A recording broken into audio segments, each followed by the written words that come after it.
Students we are continue the topic that is हमने study किया है कि फीचर्स ऑफ पब्लिक डिस्ट्रीब्यूशन। अगर उसके कुछ पॉजिटिव इफेक्ट्स हैं तो कुछ नेगेटिव इफेक्ट्स भी होंगे। हर चीज़ के कुछ पॉजिटिव होते हैं, कुछ नेगेटिव इफेक्ट्स होते हैं।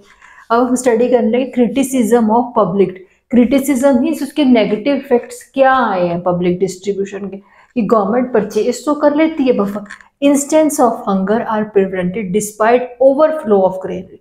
फिर भी लोग भूखमरी से हंगर से मर रहे हैं कि चाहे हमारे में ओवरफ्लो ऑफ हमारी ग्रेनरीज जो है, फूड जो है वो ओवरफ्लो पड़ा है, फिर क्यों फूड लोग हंगर से मर रहे हैं? क्या रीजंस है ऐसे? Think about it. ऐसे कौन से रीजन है? आप ये भी सोचोगे, अभी भी आप देखोगे, अभी रिमोट एरियाज में चले जाओ जहाँ अभी भी लोग कई लोग रात को भूखे सोते हैं, खाना नहीं है, भूखमरी से मर रहे हैं स्टिल, चाहे हमारे सरकार के अनाज भरे होंगे, पर फिर भी लोग भूखे सो रहे हैं और भूख से मर रहे हैं, इनको प्रॉपर फूड नहीं मिल रहा। क्या रीजंस हैं? Stock of wheat and rice with FCI food corporation was 65.3 million tons which was more than buffer norms। अब मैंने खाली 65.3 मिलियन नहीं, मिलियन टन्स की बात की। गवर्नमेंट के पास, फूड कॉर्पोरेशन इंडिया के पास 65 मिलियन राइस एंड व्हीट जो है टन्स है, वो बफर पड़ा है, ओवर पड़ा है। ओवर जितना हमें चाहिए बफर स्टॉक से, उससे ओवर उनके पास पड़ा है। चाहे वो चूहे खा रहे हैं, चाहे वो खराब हो रहा है, खुले में पड़ा है, क्योंकि ज्यादा जितना आपकी स्टोरेज कैपेसिटी है ग्रेन, उसके सबसे ज्यादा उन्होंने स्टोर खरीद रखा है फूड ग्रेन किसानों से। तो क्या वो क्या हो रहा है? चूहे खा रहे हैं, खराब हो रहा है, बारिश है, ये सब कुछ हो रहा है, ये ओवर पड़ा है stock, buffer stock. This is another reason. High level of buffer stock is undesirable and wasteful.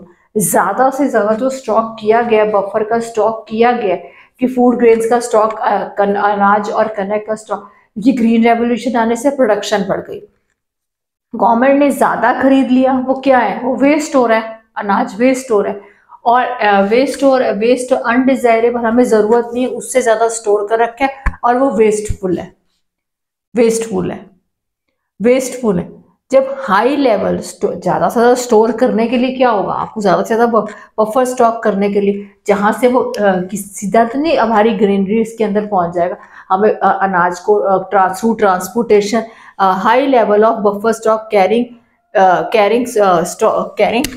Transportation cost and deterioration of grain quality. अब हमें किसानों से जो अनाज खरीदता है, हमने खेतों से लाकर अपने ग्रेनरी तक रखने के लिए हमें ट्रांसपोर्टेशन भी चाहिए, ट्रक्स भी चाहिए, सब कुछ चाहिए, जिससे वो अनाज पहुंचे, वो बोरियों में डाल के अनाज जो है वो कैरी बैग्स में, जिसमें भी डाल जूट के बैग्स में डाल के थ्रू ट्रांसपोर्टेशन वो उसमें पहुंचे ग्रेनरीज के अंदर।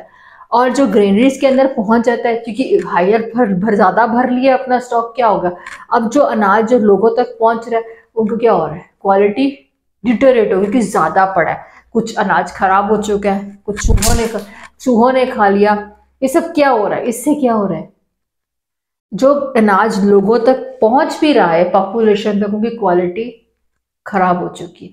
जैसे हमने प्रीवियस वीडियो में क्रॉनिक हंगर की बात की थी, बस पेट भर रहे हैं पर क्वालिटी ऑफ फूड नहीं है, बस पेट भर रहे हैं, उनको क्वालिटी नहीं मिल रही फूड की, बस क्वालिटी नहीं मिल रही उनके, जिनके न्यूट्रिशंस उनके पूरे हो। This is another reason. Freeze in MSP, increase in production only price है। गवर्नमेंट ने मिनिमम सपोर्ट प्राइस फिक्स कर दिया। अब किसानों को क्या होगा? इनकम सिक्योरिटी हो, चाहे वेदर कुछ भी हो जाए, उनको तो इतना पैसा मिलना ही मिलना। तो क्या हो गया? सारे इनकम, सिर्फ प्रोडक्शन जो है वो किसकी इंक्रीज हो रही है? ओनली राइस एंड व्हीट की। सिर्फ सारे के सारे किसान क्या हो गए? सिर्फ कनक और चावल बेच रहे हैं, क्योंकि उनको पता है कि गवर्नमेंट इन पे MSP दे रही है। तो क्या कर रहे हैं? इनकी प्रोडक्शन ओवर हो गई, ज्यादा प्रोडक्शन होनी शुरू होगी। गवर्नमेंट ने जिस पे हमें पता है कि हमें इतनी इनकम मिलना ही मिलना है, हमें तो इतने, सारे के सारे किसान जो चावल और कनक बेचने लग गए। Intensive cultivation. अब अनदर क्रिटिसिज्म, इसका पॉजिटिव इफेक्ट क्या है?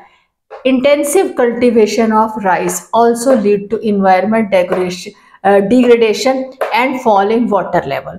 आपको सबको पता है, जब चावल बीजा जाता है तो कितना कितने पानी के अंदर चावल को भी, इस चावल की, जैसे कहते हैं ना हिंदी में, धाई बीज रहे हैं, धान जो बीजा जाता है वो पानी के अंदर बीजा जाता है। ज्यादा चावल बीजने से क्या हो रहा है, पानी भी ज्यादा यूज हो रहा है, क्योंकि चावल पानी में ही होता है।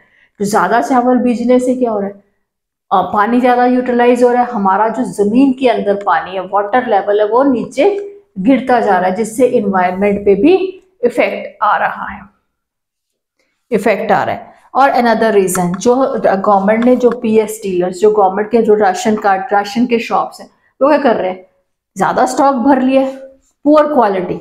अच्छी क्वालिटी को तो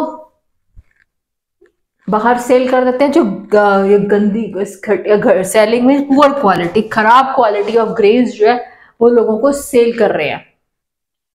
नॉट ओपनिंग, कई बार तो ऐसे होता है बेचारे गरीब लोग राशन कार्ड लेके खड़े रहते हैं, शॉप्स ही नहीं ओपन होती, आज नहीं ओपन हुई, कल नहीं ओपन हुई।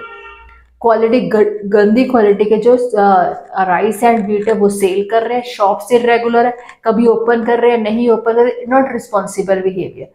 अब देखो, जैसे जो राशन कार्ड मैंने कहा ना, बीपीएल, एपीएल कार्ड, अंटोया कार्ड, जो भी कार्ड्स जो गवर्नमेंट ने बनाए, जो राशन कार्ड, तो क्या हुआ, कुछ टाइम बाद ये हुआ कि एक फिक्स कोटा हो गया।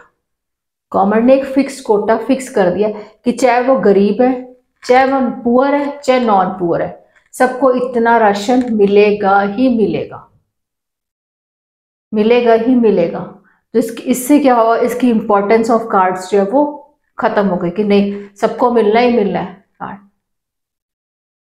आज इतना तो मिलना ही मिलना है। अब धीरे धीरे फॉर द टाइम बिंग अब क्या हो रहा है कि ये कार्ड्स जो है वो वेनिश्ड हो गए, डिसअपियर हो गए, एग्जिस्ट ही नहीं कर रहे हैं, एग्जिस्ट ही नहीं कर रहे हैं। So these are the some criticism. हमने जो पब्लिक डिस्ट्रीब्यूशन स्टार्ट किया था वो किसके लिए किया था, हमने लोगों के फायदे के लिए स्टार्ट किया था, पर ये क्या होगा, इसके कुछ इसके पॉजिटिव इफेक्ट्स भी हैं, कुछ नेगेटिव इफेक्ट्स भी हैं। फायदे तो ये हुए कि हमें भुखमरी से लोगों को बचाना है, फिक्स है हमारे, पर रीजन क्या हुआ कि स्टार्ट तो किया पर प्रॉपर इम्प्लीमेंट में नहीं आया, कि स्टार्ट तो अच्छे के लिए किया था पर प्रॉपर उसका इम्प्लीमेंट नहीं हुआ, प्रॉपर सरकार की तरफ से प्रॉपर उस चीज को इम्प्लीमेंट नहीं किया गया कि लोगों को उनके बेनिफिट्स पहुंचाए जा सकते हैं। These are the some positive impacts and negative impacts of public institute. अगर किसी को कुछ नहीं समझ आया, please write down on the comments में, आपकी क्वेरीज को क्लियर करूंगी।